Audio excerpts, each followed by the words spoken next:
हाँ, बहुत बढ़िया संगीता जी। हाँ संगीता जी, आप भी बोलिए।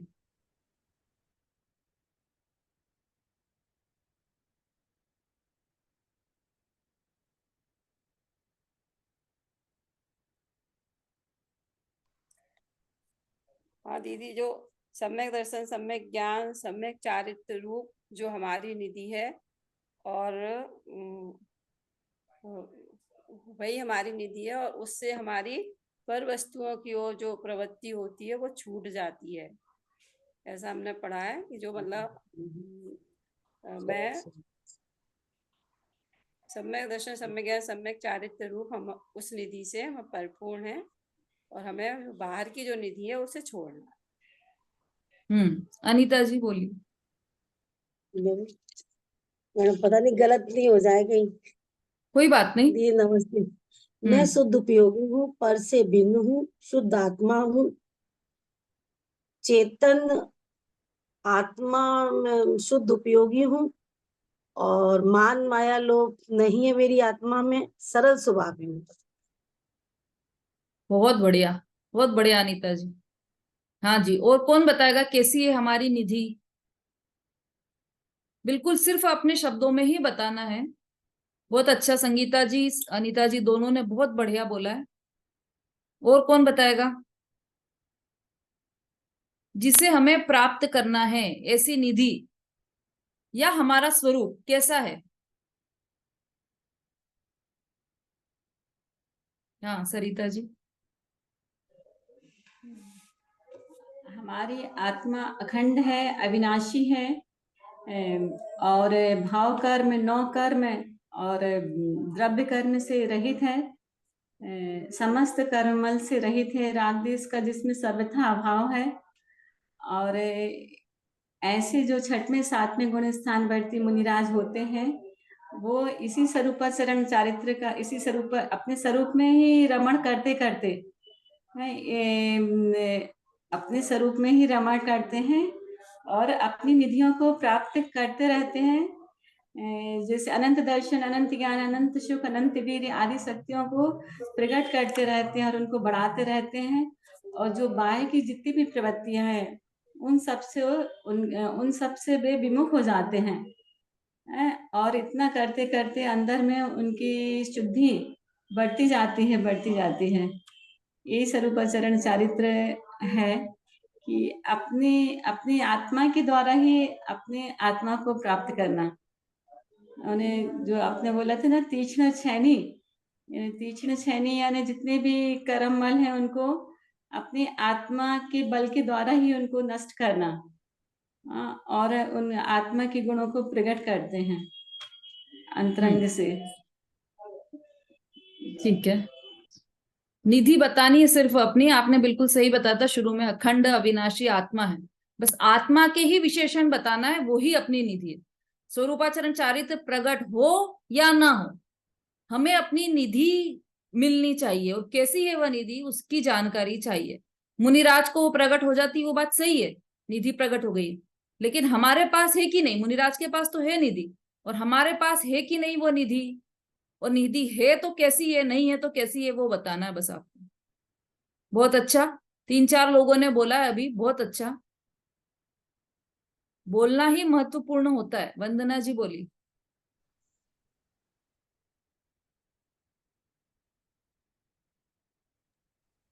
दीदी मैं अखंड हूँ, मैं अनंत हूँ। हाँ दीदी भूल गई, अभी तो पूरा याद आ रहा था नया। मैं अखंड हूँ, मैं अनंत हूँ, मैं अनादि हूँ, मेरा कभी नाश नहीं होने वाला है मेरी आत्मा का। सॉरी दीदी, भूल गई मैं। नहीं, बहुत बढ़िया, जितना भी बोला है आपने। सबसे बड़ी बात तो ये कि मैं कैसा हूं, ये आपने अपनी ही निधि बताई है। ऐसा नहीं बोला है कि आत्मा ऐसी है, आत्मा ऐसी। आत्मा कोई अलग चीज और मैं कोई अलग चीज, वो बात नहीं है। मैं ही आत्मा हूं। बहुत अच्छा वंदना जी, बहुत बढ़िया। हाँ, और कौन बोलना चाहता है आत्मा की या अपनी निधि? कौन बताना चाहता है? जिस निधि को प्राप्त करने के लिए हमारा हर कदम बढ़ रहा है। मंदिर जाते हैं तो हम उस निधि को प्राप्त करने के लिए ही जाते हैं। क्लास अटेंड कर रहे हैं तो उसी निधि को प्राप्त करने के लिए अटेंड कर रहे हैं ना, सुखी होना है ना हमें। तो सुखी होने के लिए अपनी निधि, अपने गुण पता होना चाहिए। कैसे हैं गुण?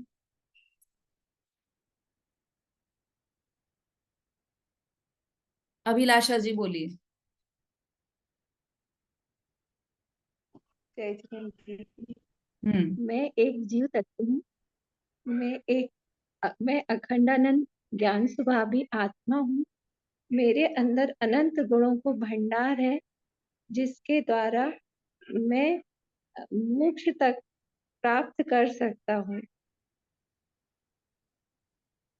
और मे, मे, मेरे मेरे मैं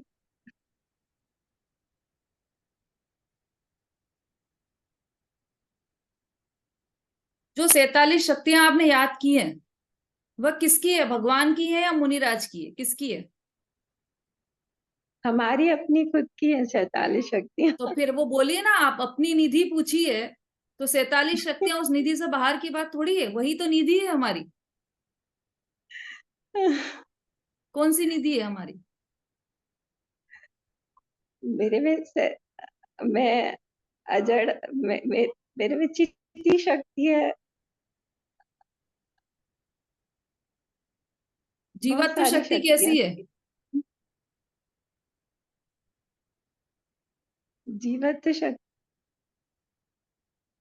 आत्म द्रव्य हेतुभूत चैतन्य मात्र भाव धारण लक्षण जीवत्व शक्ति। और अजड़त्व अजड़त्व आत्मिका चिति शक्ति, अनाकार उपयोगी दृष्टि शक्ति, साकार उपयोगी ज्ञान शक्ति, अनाकुलत लक्षणा सुख शक्ति, स्वरूप निवर्तन सामर्थ्य रूप वीर शक्ति, अखंडित प्रताप स्वतंत्र सालित्य लक्षणा प्रभुत्व शक्ति, सर्व भाव व्यापक एक भाव रूप विभुत्व शक्ति, विश्व विश्व सामान्य भाव परिणत आत्म दर्शनमयी सर्व दर्शित शक्ति, विश्व विश्व विशेष भाव परिणत आत्म ज्ञानमयी सर्वज्ञ शक्ति, निरुपात्म प्रदेश प्रकाशमान लोक अलोकाकार मेचक उपयोग लक्षणा सशक्त शक्ति, स्वयं प्रकाशमान विशद समितिमयी प्रकाश शक्ति, क्षेत्र काल बस अविच्छिन्न बस चित्त बस, प्रकाश शक्ति। क्या है कि ये गरिष्ठ भोजन एक साथ परोस दोगे ना आप, तो हजम नहीं होगा किसी को भी, इसलिए धीरे धीरे परोसो आप। बहुत बढ़िया, इन्होंने बिल्कुल अर्थ सहित 12 शक्तियां सुनाई है। देखो सभी क्लैप कर रहे हैं आपके लिए। किसकी है ये शक्तियां? ये आत्मा की शक्तियां हैं, अपनी ही शक्तियां हैं, जिसका हाँ, हमें अरे भान ही नहीं है, शक्ति होने के बावजूद भी। मेरी ही शक्ति है, बस हमें तो और किसी से कोई मतलब नहीं है, अपने से ही अपना ही, क्योंकि अपनी ही निधि को हम भोग सकते हैं, दूसरों की निधि को नहीं भोग सकते। भगवान भी स्वयं आ जाए और कहे कि मेरे में अनंत गुण है, तुम मेरी निधियों का भोग करो, तुम सुखी हो जाओगे, तो तीन तीन लोक पलट जाए, तब भी यह बात संभव नहीं है। हम सिर्फ अपनी ही निधि को भोग सकते हैं, और जितनी निधि, जितना खजाना भगवान के पास भरा है, उतना ही खजाना मेरे पास भी है। ऐसी अनंत शक्तियों का स्वामी हूं मैं। ये तो अभी केवल 12 शक्तियां बोली, और एक एक शक्ति का अर्थ करें हम, जो सर्वार सिद्धि के देव रहते हैं ना, तो 33 सागर तक यही तो चर्चा करते हैं, एक एक शक्ति को, और एक शक्ति वापस रिपीट नहीं करते हैं। ऐसी अनंत शक्तियां हैं आत्मा में, उनकी चर्चा रिपीट नहीं होती है। 33 सागर तक चर्चा करते हैं, तब भी चर्चा रिपीट नहीं होती है। बोलो आप, तो कितनी शक्तियां होगी आत्मा में? ऐसी अनंत शक्तियां हैं आत्मा में, मेरे में। ऐसी निधि है जिस होत प्रगटे आपनी निधि, मिटे पर की प्रवृत्ति सब। ये जो निधि है आत्मा में, उस निधि को प्रकट करने की कुंजी, इस निधि को प्रकट करने की चाबी, वह क्या है? ये बता चुकी हूं मैं सबको पहले। अपनी निधि को प्रकट करने की चाबी कौन सी है? सम्यक ज्ञान के द्वारा हाँ, आरती जी बोलिए।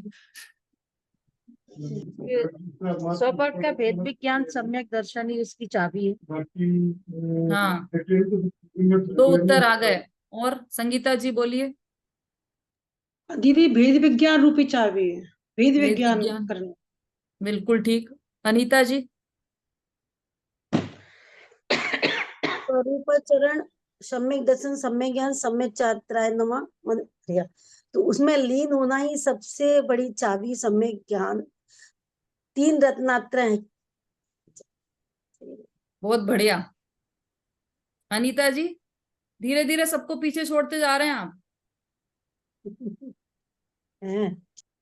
बिल्कुल सही। स्वरूपाचरण चारित्र की चर्चा चल रही है ना हमारी, सबका उत्तर सही है। सम्यक ज्ञान भी कहें या भेद विज्ञान भी कहें, प्रज्ञा छेनी भी कहें, स्वरूपाचरण चारित्र कहें, एक ही बात है। हालांकि चारित्र तो वो चारित्र गुण की पर्याय है, स्वरूपाचरण चारित्र, और भेद विज्ञान वो ज्ञान गुण की पर्याय है, और सम्यक दर्शन श्रद्धा गुण की पर्याय है। लेकिन ये सब सम्यक कब होंगे? जब सम्यक तो प्रकट होगा, सम्यक दर्शन होगा, तब उसी समय सम्यक चारित्र भी हो जाएगा, उसी समय सम्यक ज्ञान भी हो जाएगा, और वही सम्यक ज्ञान भेद विज्ञान है, और वही सम्यक चारित्र स्वरूपाचरण चारित्र है। तो यह वास्तव में यह कुंजी, यह चाबी, यह चाबी है हमारी निधियों को प्रकट करने की। जो अनंत गुणों की निधि हमारे पास है, उस निधि को प्रकट करने की चाबी, ये यहाँ पर पंडित दौलत राम जी दे रहे हैं हमें स्वरूपाचरण चारित्र का वर्णन करके, कि किस तरह से उस चाबी को कैसे घुमाए। चाबी है, ताला है और खजाना है, सब कुछ है हमारे पास। अब बस हमें यह सीखना है कि वो चाबी को घुमाए कैसे, किस दिशा में घुमाए कि वो ताला खुल जाए और पूरा खजाना हमें मिल जाए। तो वो चाबी को लगाने का तरीका यहाँ पर पंडित दौलत राम जी बता रहे हैं। उसमें एक स्टेप तो उन्होंने बता दिया है कि अपने अंतर में भेद करके, किससे? वर्णादिक से और रागादिक से अंतर में भेद करके उस छेनी को डालो, है ना। तो मतलब भेद विज्ञान के द्वारा ये चाबी घुमाई है। यहाँ पर पहली चाबी भेद विज्ञान की घुमाई है। और क्या करना है उस चाबी को घुमाने के लिए, उसकी चर्चा हम कल की कक्षा में करेंगे। देखिए ऐसा है, ये जो स्वरूपाचरण चारित्र का वर्णन चल रहा है हमारा, इसमें अभी आने वाला निज माही निज के हेतु निज कर, तो पूरी अपनी ही बात है। और ये जिस होत प्रगटे आपने निधि, तो जो हमारी निधि है उसका ज्ञान हम सबको होना चाहिए। आज तो कुछ लोगों ने ही बताई है हमारी निधि में क्या क्या है ना। रोज सबको आपको याद करके आना है। आत्मा के जितने विशेषण आप याद कर सकते हो वो जरूर आपको याद करके आना है और कक्षा में सुनाना है, ठीक है। और कैसा हूं मैं, और कैसा हूं मैं, और कैसा हूं मैं, ये सब बात आपको याद होना चाहिए। आपको कुछ ग्रंथ का आधार चाहिए तो नियमसार ग्रंथ में बहुत सुंदर इसका विशेषण आपको मिलेंगे, उसमें से कीजिए। निर्द्वंद, निर्द्वंद, निर्दंड, निर्मम, निराकार, न वाले सारे। फिर मैं सुख सागर की बाढ़ हूं, मैं क्लेशोदधि का किनारा हूं। नियमसार में उसकी जो टीका है, उसमें पद्म प्रभमलधारी देव ने ऐसी टीका लिखी है कि आपको आनंद आ जाए। और आप सर्च निश्चल करोगे तो हर ग्रंथ में अपनी निधि के बारे में, अपनी आत्मा के विशेषण दिए गए हैं। तो आपको सबको रोज, अभी यही चलने वाला है, रोज सबको याद करके आना है, ठीक है। और 47 शक्तियां जिसने जिसने याद की है वो भी अपने कल नाम दे देंगे। तो सबसे थोड़ी थोड़ी थोड़ी शक्तियां कल हम रोज पूछेंगे, ठीक है। कल्पना जी, याद करके आना है आपको भी, ठीक है। अपनी आत्मा के विशेषण अर्थात मैं कैसा हूं, ये अपना स्वरूप सबको कल याद करके आना है। अब कौन भजन लेने वाले हैं मुनिराज पर आधारित, वो हैंड रेस कीजिए।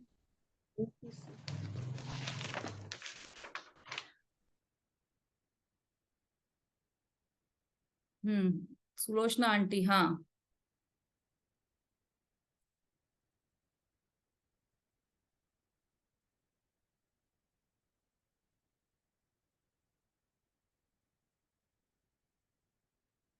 हाँ, अनम्यूट कीजिए सुलोचना आंटी।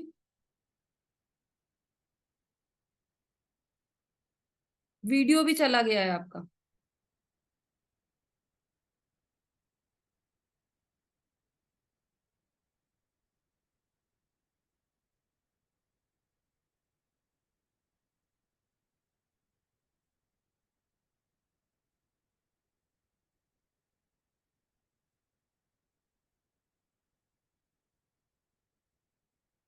एक तो निर्ग्रंथों का मार्ग, ये आप जरूर भक्ति याद करके आइए सब लोग, मतलब कोई भी, वो एक सुनेंगे हम। और एक सिद्धों की श्रेणी में आने वाला जिनका नाम है, वह भक्ति याद करके आइए। और एक वो है ना प्राचीन भक्ति, वे मुनिवर कब मिली है उपकारी, बहुत सुंदर भक्ति है, वह भी याद करके आइए। हाँ अभिलाषा जी बोलिए। मैं बोले बोल दूं आवाज आ रही? हाँ वो बोल रही, ठीक है बोलिए, हाँ, हाँ हाँ बोलिए। उन्हीं को बोल लेने दीजिए। आ रही आवाज, आवाज बोलिए। आ रही, बोले। हाँ जय जिनेन्द्र। धन्य मुनिराज की समता, धन्य मुनिराज का जीवन, धन्य मुनिराज की स्थिरता, प्रचुर बरते सुसम स्वय संवेदन, धन्य मुनिराज की समता, धन्य मुनिराज का जीवन, शुद्ध चिद्रूप अशरीरी, लखे निज ज्ञान निज को सदा निज में, सहज संभाव की धारा बहे मुनिवर के अंतर में, है पावन अंतरंग जिनका, है बहिरंग भी सहज पावन, धन्य मुनिराज की समता, धन्य मुनिराज का जीवन, कर्म फल के अवेदक वे, परम आनंद रस वेद, कर्म की निर्जरा करते, बड़े जाए सुशिव मग में, मुक्ति पथ भव्य प्रगटावे, अहो करके सहज दर्शन, परम ज्ञायक के आश्रय से, तृप्त निर्भय सदा सहज बरते, अवांछक निष्प्रय गुरुवर, नवाऊं शीस चरणों में, अंतरंग हो सहज निर्मल, गुणों का हो जब चिंतन, जगत के स्वांग सब देखे, नहीं कुछ चाहे है मन में, सुहावे एक शुद्धात्म, आराधु हो से मन में, हुए निर्गांत आनंदमय, आप सा मुक्तिमय जीवन, भावना सहज ही होवे, दर्श प्रत्यक्ष कर पाऊं, न से रागादि की प्रवृत्ति, अहो निज में ही रम जाऊं, मिटे आवागमन हुए, अचल ध्रुव क्षेत्र गति पावत, सहज मुनिराज की समता, धन्य मुनिराज का जीवन। जय जिनेन्द्र। बहुत अच्छा, बहुत ही अच्छा भजन है यह भी। धन्य मुनिराज की समता, धन्य मुनिराज का जीवन। वास्तव में का मुनिराज तो जीवन। धन्य है ही। हाँ मंजू जी बोलिए। दीदी और कौन से भजन बोल रही थी आप? बहुत सारे हैं, आप जिनेन्द्र अर्चना खोलोगे उसमें गुरु भक्ति ही है बहुत सारी।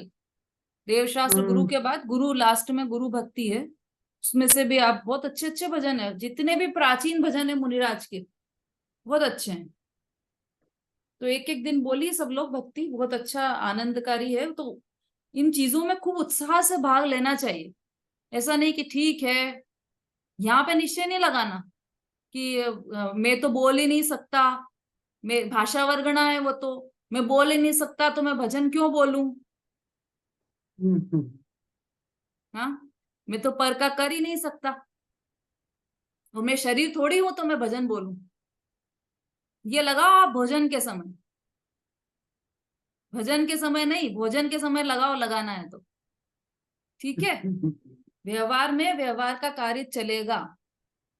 तो जिनवाणी के लिए हमेशा उत्साही होना चाहिए, और मुनिराज भक्ति के लिए हमेशा उत्साह हमारे परिणामों में वर्तना चाहिए।